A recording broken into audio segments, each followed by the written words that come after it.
The Assembly will hear an address by Her Excellency Mia Amor Mottley, Prime Minister, Minister for National Security and the Civil Service, and Minister for Finance, Economic Affairs and Investment of Barbados. May I request protocol to escort Her Excellency.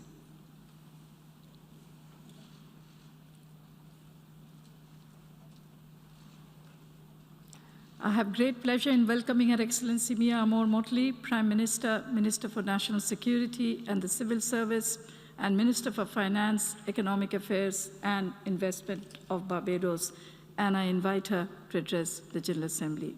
Madam Prime Minister. Thank you very much, Madam Vice President. Please permit me at the outset to congratulate the Secretary General, Antonio Guterres, and the Deputy Secretary General, Mina Mohammed, on their reappointment as to the post here, and also to the election of the President for this 76th General Assembly. If I use the speech prepared for me to deliver today, it would be a repetition of what you have heard from others and also from me. Equally, how many more times will we then have a situation where we say the same thing over and over and over to come to naught? My friends, we cannot do that anymore. And I ask simply that we recall 3 years ago when I made my maiden speech, I indicated from this very podium and told the international community that the world appeared awfully similar to what it looked like 100 years ago. Barbados made that position clear. Regrettably, we have not come to say we told you so, but we have come to say that the needle has not moved and that we have not seen sufficient action on behalf of the people of this world. I am not here, therefore, to keep you long today and shall be very, very brief. How many more variants of COVID-19 must arrive? How many more before a worldwide action plan for vaccinations will be implemented? How many more deaths must it take before 1.7 billion excess vaccines in the possession of the advanced countries of the world will be shared with those who have simply no access to vaccines? How much more fake news will we allow to be spread without states defending the public digital space? We've come together with alacrity to defend the right of states to tax across the digital space, but we are not prepared to come together with the same alacrity to defend the rights of our citizens to be duped by fake news in the same digital space. And how many more surges must there be before we ask, when will the world take action? None are safe until all are safe. How many more times will we hear that? And how much more must we do, Madam Vice President, before the global moral strategic leadership that our world needs comes? How much more global temperature rise must there be before we end the burning of fossil fuels? And how much more must sea levels climb in small island developing states before those who profited from the stockpiling of greenhouse gases contribute to the loss and damage that they occasioned, rather than asking us to crowd out the fiscal space that we have for development to cure the damage caused by the greed of others? And how many more hurricanes must destroy, locusts devour, and islands submerge before we recognize that $100 billion in adaptation is simply not even enough. The answer, Madam Vice President, is that we are waiting for urgent, global, moral, strategic leadership. How many more crises must hit before we see an international system that stops dividing us and starts to lift us up? How many more times must people come to this podium and speak about the plight of the people of Cuba and Haiti and see very little being done to lift the floor of social development, to give those people the right to pursue legitimate ambitions?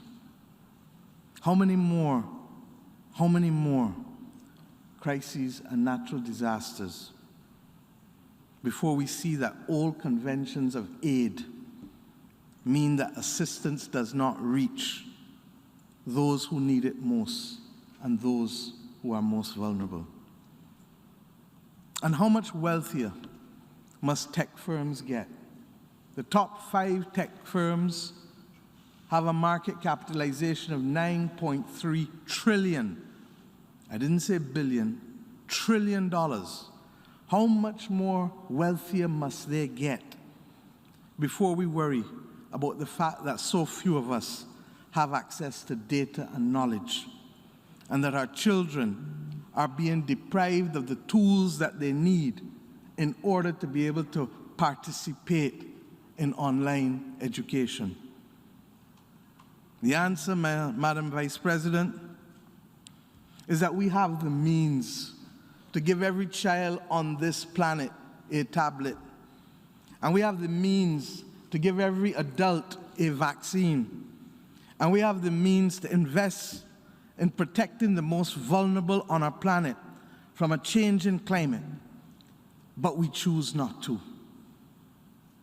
It is not because we do not have enough. It is because we do not have the will to distribute that which we have. And it is also because, regrettably, the faceless few do not fear the consequences sufficiently. How many more leaders must come to this podium and not be heard before they stop coming? How many times must we address an empty hall of officials in an institution that was intended to be made for leaders to discuss with leaders the advancement necessary to prevent another great war or any of the other great challenges of our humanity? How many more times will we stand idly by and see women of color and men of color and women, period, be attacked at the leadership of international organizations disproportionately? And yes, how many more times must the great needs be met simply by nice words and not have before us the opportunity to see the goodwill that is necessary to prevent nationalism and militarism?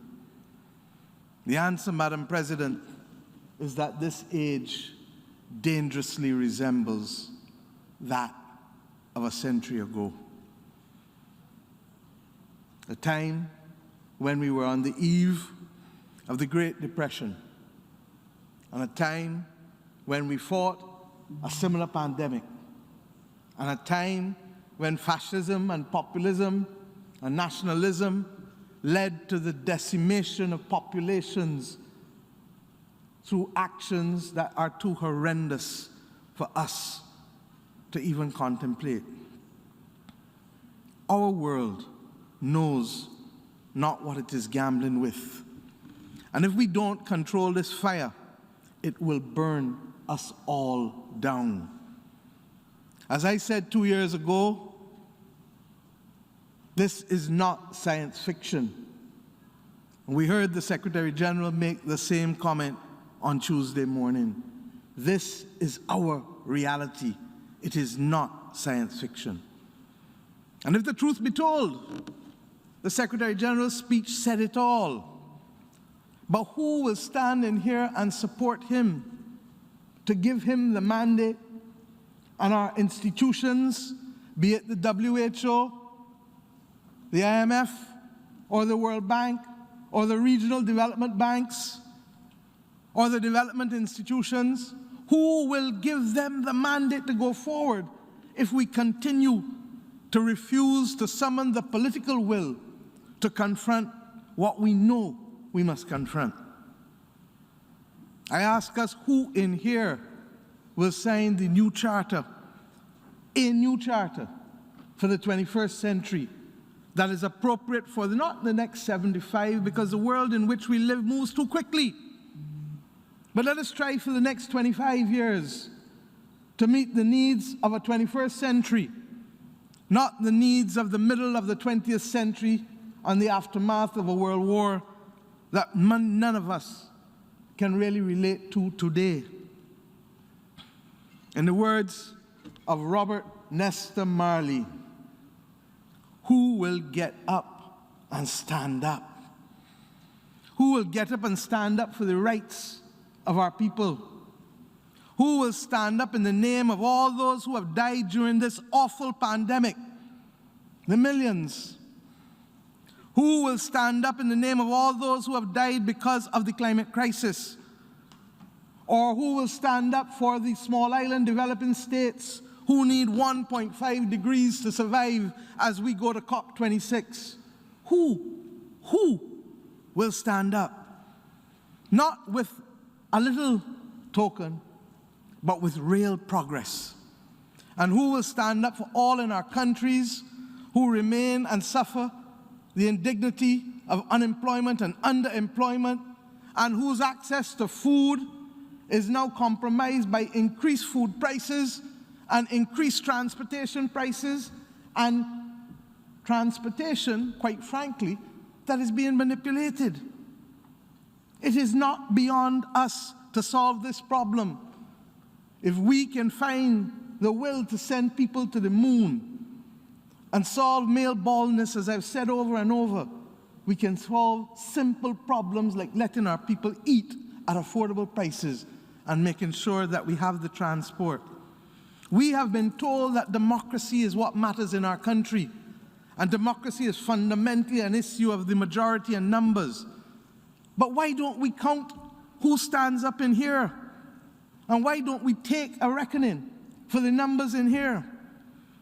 My friends, it is against that background that I say to you, this is not 1945 with 50 countries. This is 2021 with many countries that did not exist in 1945, who must face their people and answer the needs of their people, who want to know what is the relevance of an international community that only comes and does not listen to each other, that only talks and will not talk with each other. It is against this background that I say that our voices must be heard and our voices must matter. And today, Barbados calls at this dangerous fork in the road that the nation states of this assembly and the people of this world must indicate what direction we want our world to go in, and not leave it to the faceless few who have worked so hard to prevent the prosperity from being shared that is sufficient in this world, from being shared with all of our people. I ask you today to support us, because we will bring a resolution in plenary to endorse the approach of Antonio Guterres as Secretary General. When I met with him 2 days ago, I told him we share the same philosophy. We want the same destination. The only issue is what road we take, and what are the obstacles in that road, and what are the potholes we must overcome. My friends, I fear we leave hunger in need of another hunger. One with real engagement, and one to secure real progress. That is what he called for on Tuesday. I regret that the token initiatives will not close the gap. On Monday morning, I said to the Prime Minister of the United Kingdom that I was a student in his country, and that as we got off the train, there would be a pre-recorded message each time that simply said, mind the gap. Let us, my friends, not only mind the gap, but determine as a global community of nations that numbers matter and that we have the population and the member states to send the signal of the direction that we want our world to go in at this dangerous moment. And let us do so with the calm assurance that those who labor in great causes never ultimately fail, but we must summon the courage to do it. I ask us, in the name of our people, to find the global moral strategic leadership. Global because our problems are global. Moral because we must do the right thing. And strategic because we cannot solve every problem of the world, but we must solve those within our purview immediately. Thank you.